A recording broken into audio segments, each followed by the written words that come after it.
আসসালামু আলাইকুম রহমতুল্লাহি বারাকাতু। আজকে আমরা ভ্যাকসিন দেব। আমরা গত ভিডিওতে আপনাদেরকে দেখিয়েছি যে আমরা নগরকান্দা উপজেলায় যাইতেছি ভ্যাকসিন আনার জন্য।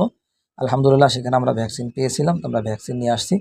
ভ্যাকসিন দেওয়ার জন্য আপনাকে মনে রাখতে হবে একটা ভ্যাকসিন 100 সিসি পানির ভিতরে একটা ভ্যাকসিন দিতে হবে।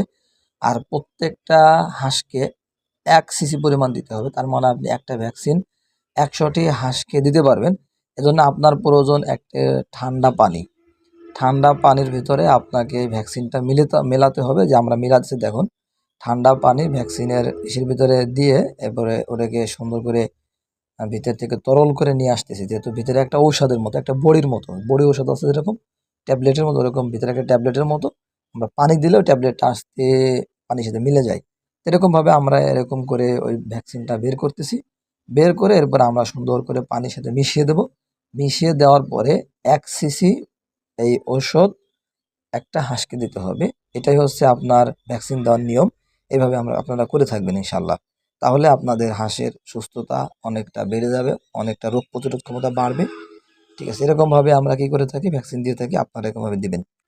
হাঁসের বাচ্চার ভ্যাকসিন করার নিয়ম হচ্ছে পায়ে। দেখেন আমরা কিন্তু এই হাঁসের বাচ্চার পায়ে ভ্যাকসিন করব। এই যে বাম পায়ে ভ্যাকসিন করব। 1 সিসি ঔষধ এইটাকে পুশ করতে হবে। হাঁস এবং মুরগি বড় হোক অথবা ছোট হোক, বাচ্চা হোক অথবা 2, 3, 4, 5 বছরের বয়সের হাঁস হোক, সবগুলোই কিন্তু আপনাকে ভ্যাকসিন করতে হবে। ভ্যাকসিন না করার কারণে বহু খামারি অল্প দিনে শুয়ে পড়ছে।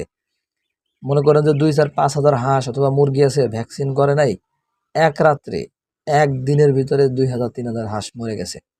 এজন্য সতর্ক থাকবেন। হুঁশ থাকতে মরণ নাই, মানুষ একটা কথা বলে, তার মানে হচ্ছে হুঁশ থাকা আমাদের দায়িত্ব।